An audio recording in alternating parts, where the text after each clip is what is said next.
Hello नमस्कार। तो कैसे हो आप सभी। स्वागत है आप सबका आपके अपने YouTube channel Hind study group में। तो आज आपके लिए एक और मॉक टेस्ट हम लेके हाजिर हैं, जिसमें कि आपका HPGK रहेगा, HPGK और मैथ का सेक्शन। ठीक है, तो ये मॉक टेस्ट है। टोटल आपके 23 क्वेश्चन रहेंगे। तो 23 क्वेश्चन में से आउट ऑफ का स्कोर कितना होता है आप कमेंट सेक्शन में कमेंट करके जरूर बताएंगे। बाकी हर रोज़ वीडियो जो शाम को 7:30 बजे अपलोड होती है, आपने टाइम से वीडियो को वॉच आउट कर लेना। और आप हमारे टेलीग्राम चैनल से भी जुड़ सकते हैं, जिसका लिंक जो डिस्क्रिप्शन बॉक्स में दे रखा है। बाकी और भी मॉक टेस्ट जिसमें आपका HPGK है, हिंदी ग्रामर है, इंग्लिश ग्रामर है, मैथ का सेक्शन है, मिक्स मॉक टेस्ट है जो कि प्लेलिस्ट बनाए रखी है। ठीक है, जिसमें कि 39 की मॉक टेस्ट होंगे आपके। प्लेलिस्ट जो SP पटवारी और पुलिस एग्जाम 2025 के नाम से है, तो वहाँ प्लेलिस्ट में जाके आप सीक्वेंस वाइज सारी वीडियो को देख सकते हैं। तो चलिए स्टार्ट करते हैं आज का फर्स्ट क्वेश्चन। तो फर्स्ट क्वेश्चन है कि सुकेत सत्याग्रह का नेतृत्व किसने किया था। बाबा कांशीराम ने, राजकुमारी अमृत कौर ने, पंडित पद्मदेव या भागमल सोठा।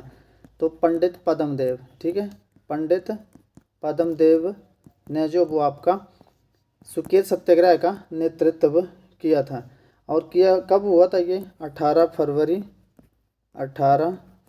1948 को। 18 फरवरी 1948 को जो ये सुकेत सत्याग्रह हुआ था, और इसका नेतृत्व किया था पंडित पद्मदेव सिंह ने।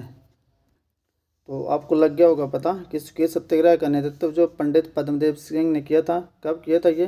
18 फरवरी 1948 को। और कहाँ पे हुआ था ये? सिरमौर में। ठीक है, सिरमौर में जो आपका ये सुकेत सत्याग्रह जो ये हुआ था। तो चलते हैं नेक्स्ट क्वेश्चन की ओर। नेक्स्ट क्वेश्चन आपका, बाबा कांशीराम को पहाड़ी बुलबुल किसने कहा था। तो पंडित जवाहरलाल नेहरू ने, सरोजनी नायडू ने, महात्मा गांधी ने या रविंद्रनाथ टैगोर ने। तो सरोजनी नायडू ने। ठीक है, सरोजनी नायडू, इन्होंने जो वो बाबा कांशीराम को पहाड़ी बुलबुल कहा था। चलते हैं नेक्स्ट क्वेश्चन की ओर। नेक्स्ट क्वेश्चन है कि हिमाचल प्रदेश में किस स्थान पर पॉलिटेक्निक संस्थान स्थित है। तो शिमला में है, या फिर सोलन में है, कंडाघाट में, या फिर हमीरपुर में। तो ये जो आपका ये कंडाघाट में पॉलिटेक्निक संस्थान महिला जो आपका हिमाचल प्रदेश में किस संस्थान पर पॉलिटेक्निकल संस्थान है, ये आपका कंडाघाट में। नेक्स्ट क्वेश्चन आपका, चंबा राज्य की स्थापना किसने की थी। साहिल बर्मन ने, मेरू बर्मन ने, आदित्य बर्मन ने, या फिर लक्ष्मण सिंह ने। तो चंबा राज्य की स्थापना करी थी मेरू बर्मन ने। नेक्स्ट क्वेश्चन है कि गुज्जर किसके वंशज है। गुग्गा पीर के, हुणों के, आर्यों के, या मुगलों के। तो गुज्जर जो आपके ये हुणों के वंशज थे। ठीक है, हुणों के वंशज थे गुज्जर। चलते हैं नेक्स्ट क्वेश्चन की ओर। नेक्स्ट क्वेश्चन है कि हिमाचल प्रदेश लोक सेवा आयोग की स्थापना किस वर्ष की गई थी। 1992 में, 1982 में, 1971 में, या फिर 1972 में। तो हिमाचल प्रदेश में जो लोक सेवा आयोग की स्थापना की गई है वो 1971 में की गई।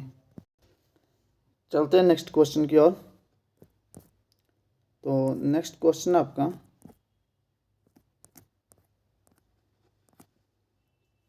ये हमने पढ़ लिया, हिमाचल प्रदेश में लोक सेवा आयोग की स्थापना किस वर्ष हुई थी। तो 1971 में। तो इसकी डेट क्या थी?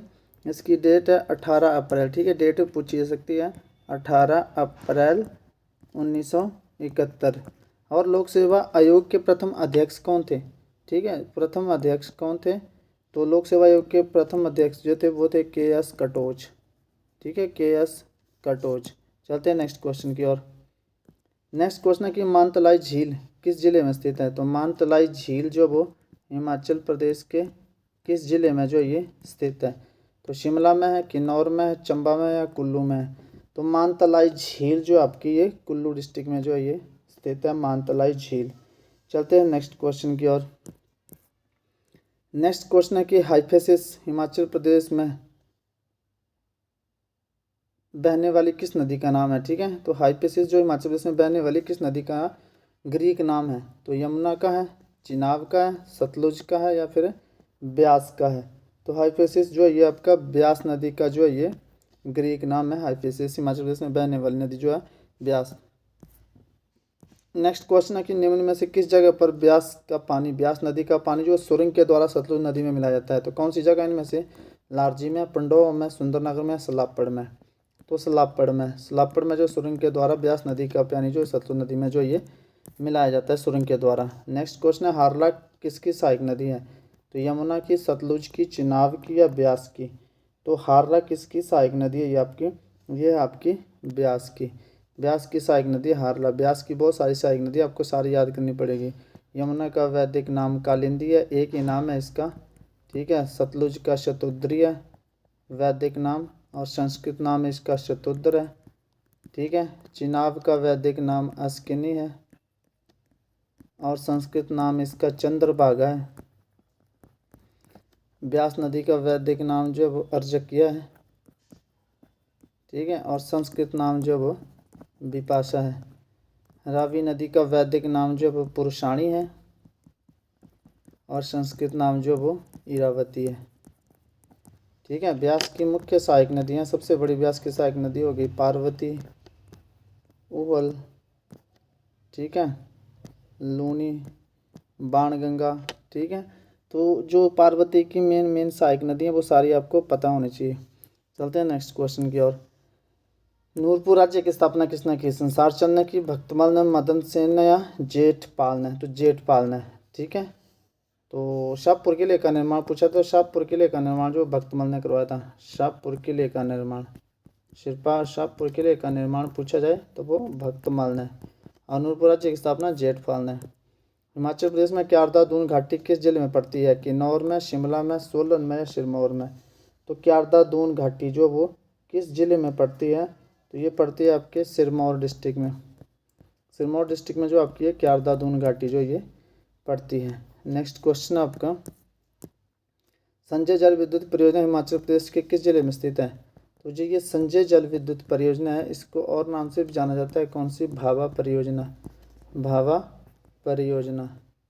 तो संजय जल विद्युत परियोजना जो है इसको भाभा जल विद्युत परियोजना के नाम से भी जाना जाता है। ये किस जिले में है? किन्नौर, शिमला, सोलन, या सिरमौर? तो ये है आपकी किन्नौर डिस्ट्रिक्ट में। किन्नौर इसका राइट आंसर हो जाएगा। चलते हैं नेक्स्ट क्वेश्चन की ओर। नेक्स्ट क्वेश्चन है, कोटगाई और कोटगढ़ किस फल के उत्पादन के लिए विश्व प्रसिद्ध है? तो ये सबको पता है, ठीक है, ज़्यादा नहीं बोलूँगा इसके बारे में। ये सेब के लिए जो है विश्व प्रसिद्ध है, तो सेब इसका जो ये राइट आंसर हो जाएगा। नेक्स्ट क्वेश्चन आपका, 1954 में किसका विलय हिमाचल प्रदेश में हुआ था? तो कौन सा जिला है 1954 में जिसका विलय हिमाचल प्रदेश में हुआ था? तो कांगड़ा है, शिमला है, ऊना है, या बिलासपुर? तो बिलासपुर जिला जो इसका विलय जो वो हिमाचल प्रदेश में हुआ था 1954 में।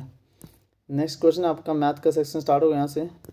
तो फर्स्ट क्वेश्चन है कि दो संख्याओं का योग, ठीक है, दो संख्याओं का योग 72 है, इनका अनुपात 5:7 है, बड़ी संख्याएं ज्ञात कीजिए। एक संख्या ए, दूसरी बी, इनका रेशो कितना दिया गया है? 5:7, 5:7 दिया गया है। और इनका योग दिया गया आपके पास कितना? इनका जो योग दिया गया आपके पास वो दिया गया है 72, और यहाँ कितना इनका योग? 7 और 5 12, तो 12 यूनिट की वैल्यू कितनी होगी? 72। 1 यूनिट की वैल्यू चाहिए तो 12 से डिवाइड कर देना, ठीक है। तो 12 छिके 72, तो 1 यूनिट की वैल्यू कितनी आ गई? 6। इनमें से दोनों संख्या जो आ जाएगी, छोटी भी और बड़ी भी, ठीक है। तो 5 को भी आप 6 से मल्टीप्लाई करेंगे और 7 को भी 6 से मल्टीप्लाई करेंगे, तो 6 5 30, एक संख्या 30 आ गई, और 7 छिके 42, एक संख्या आपकी 42 आ गई। तो पूछा कि बड़ी संख्या क्या होगी? तो बड़ी संख्या जो वो आपकी 42 जो वो हो जाएगी, तो बड़ी संख्या 42 हो जाएगी। चलते हैं नेक्स्ट क्वेश्चन की ओर। नेक्स्ट क्वेश्चन है कि यदि किसी वस्तु का विक्रय मूल्य 640 है, ठीक है, फिर मैं एक बताता हूँ, CP होता है आपका क्रय मूल्य, SP होता है आपका विक्रय मूल्य। तो यहाँ क्या बोला गया कि यदि किसी वस्तु का विक्रय मूल्य क्या 640 है, विक्रय मूल्य 640 बोला है इन्होंने, ठीक है। SP जो है 640 बोला है, और उस पर 20% की छूट जाती है। 20% की परसेंटेज वैल्यू आपको पता होनी चाहिए, 1/5 होती है, नहीं पता तो ऐसे निकालो जो 1/5, ठीक है। अब बोलता है किसी वस्तु का विक्रय मूल्य 640 है, उस पर 20% की छूट दी गई है। नीचे जो होता है वो हमेशा CP होता है, नीचे क्या होता है वो CP होता है, ठीक है। तो CP 5 है और छूट दी गई है, कितने की छूट दी गई है? 1 की छूट गई, तो SP 4 आ जाएगा। यहाँ पे SP 4 और यहाँ पे कितना दे रखा है हमारे पास 640, ठीक है। तो ये कितने यूनिट के बराबर है? 640, तो ये आ गया 4 एकम 4, ठीक है। यहाँ पे 2 रिमाइंडर बच गया, और 16, 16 चौक के 64, ठीक है, और एक 0 लगा दो। ये 160 यूनिट के बराबर है जो SP है, तो CP भी इसका 160 यूनिट के बराबर होगा। आप इसको जो CP की आपकी क्वांटिटी है इसको आप 160 से मल्टीप्लाई कर दो, तो 16 5 80 हो जाएगा। तो 800 जो आपका ये CP आ जाएगा, ठीक है, और एसपी आपके पास जो विक्रय मूल्य आपका 640 आ गया और क्रय मूल्य आपका 800 आ जाएगा यहाँ से। तो ये था आपका परसेंटेज क्रय मूल्य विक्रय मूल्य क्वेश्चन। ट्रिक के बेस पे ये आप ऐसे समझोगे, उसमें आपको दो चीज़ें पता होना चाहिए कि आपके क्या बोलते हैं इसको, परसेंटेज और यूनिटरी मेथड, दो चीज़ें आपको अच्छी तरह से आनी चाहिए, तभी आपके ट्रिक वाले क्वेश्चन कर पाओगे। नेक्स्ट क्वेश्चन है कि एक वस्तु को 25% लाभ पर बेचा जाता है, यदि विक्रय मूल्य 500 है तो क्रय मूल्य ज्ञात कीजिए। कोई वस्तु है, फिर हम वैसे लिख लेंगे CP, क्रय मूल्य SP, विक्रय मूल्य, ठीक है। क्रय मूल्य विक्रय मूल्य, किसी वस्तु को 25% लाभ पर बेचा जाता है, 25% लाभ पर, तो 25% की परसेंटेज वैल्यू निकाल लेंगे 1/4, ठीक है। 1% लाभ पर बेचा गया, 25% लाभ पर मतलब नीचे जो आपका CP आएगा और ऊपर जो आएगा आपका जो ऐड करके ये प्रॉफिट और लॉस जो भी होता है इनको ऐड करके आपका विक्रय मूल्य आता है। अगर प्रॉफिट है तो ऐड कर लो और अगर लॉस है तो माइनस कर लो। तो क्या बोला यहाँ पे, 25% लाभ पर बेचा है, CP कितना 4, 25% लाभ पर मतलब 1 रुपये लाभ में बेचा तो 4 था और ये 5 हो गया विक्रय मूल्य, क्योंकि 1 रुपये प्रॉफिट आपका, ठीक है। तो प्रॉफिट को ऐड करके आपका जो आपका SP आता है। तो 4 की वस्तु थी, 5 में बेची, ठीक है। आप बोलते हैं कि यदि विक्रय मूल्य 500 रुपये है, ये SP, ये इसकी यूनिट दे रखी है 500 रुपये, तो ये कितना यूनिट है 100 यूनिट, तो ये भी कितना यूनिट होगा 100 यूनिट होगा, ठीक है। तो ये कितना आ जाएगा 400, तो क्रय मूल्य कितना है 400 आपका हो जाएगा। तो क्रय मूल्य आपका 400 आ गया और विक्रय मूल्य आपका 500 यहाँ पे दे रखा है। नेक्स्ट क्वेश्चन आपका, 10% वृद्धि के बाद एक वस्तु की कीमत 2200 रुपये हो जाती है, ठीक है। कोई वस्तु है A, इसमें 10% की वृद्धि होगी, 10% की वृद्धि यानी कि 1/10 में 1 की वृद्धि होगी, 10 थी, कितनी होगी 1 की वृद्धि होगी इस वस्तु में, इस वस्तु में 1 की बढ़ोतरी होगी 11 होगी, तो इसकी नई कीमत कितनी बन जाती है 2200। यहाँ नई कीमत 2200 दे रखी है, यहाँ नई कीमत 11 है, तो इनको यूनिट को बराबर करो, 11 यूनिट की वैल्यू, क्योंकि बराबर चाहिए ना, में बराबर नहीं है, क्योंकि यहाँ पे क्या नई कीमत 11 है, 2200 और यहाँ 11 है, तो इनको बराबर करो तो 11 यूनिट की वैल्यू कितनी होगी 2200, तो 1 यूनिट की वैल्यू चाहिए, तो 2200 को आप 11 से डिवाइड करेंगे, 11 दूने 2200, 200 आ गई आपकी 1 यूनिट की वैल्यू। तो वस्तु की मूल कीमत क्या थी, तो ये 1 यूनिट की वैल्यू 200 आ गई, तो इसको भी आप 200 से मल्टीप्लाई कर देंगे 10 को, तो नई वस्तु की जो मूल कीमत थी वो आपकी 2000 थी, तो 2000 इसका राइट आंसर आ जाएगा, ठीक है। यहाँ पे आप 200 से इसको मल्टीप्लाई कर देंगे तो फिर यही वैल्यू आ जाएगी, 11 दूने 2200, सेम आ जाएगा नया मूल्य और पुराना मूल्य, ठीक है। चलते हैं नेक्स्ट क्वेश्चन की ओर। नेक्स्ट क्वेश्चन है कि A और B का अनुपात, सिंपल सा पूछा गया, A और B का अनुपात 2:3 है। फिर पूछा गया कि B और C का अनुपात कितना है, B और C का अनुपात 4:5 है। तो ABC का अनुपात, ABC का अनुपात दो तरीके होते हैं, पहले होते हैं 2 को मल्टीप्लाई करो, 4 दूने 8, फिर अगले 2 को मल्टीप्लाई करो, 4 तियां 12, फिर अगले 2 को मल्टीप्लाई करो, 5 तियां 15, 8 12 15। एक तरीका तो ये हो गया। दूसरा तरीका आपका कि देखो AB कितना है यहाँ पे आपके पास 2:3 है, ठीक है।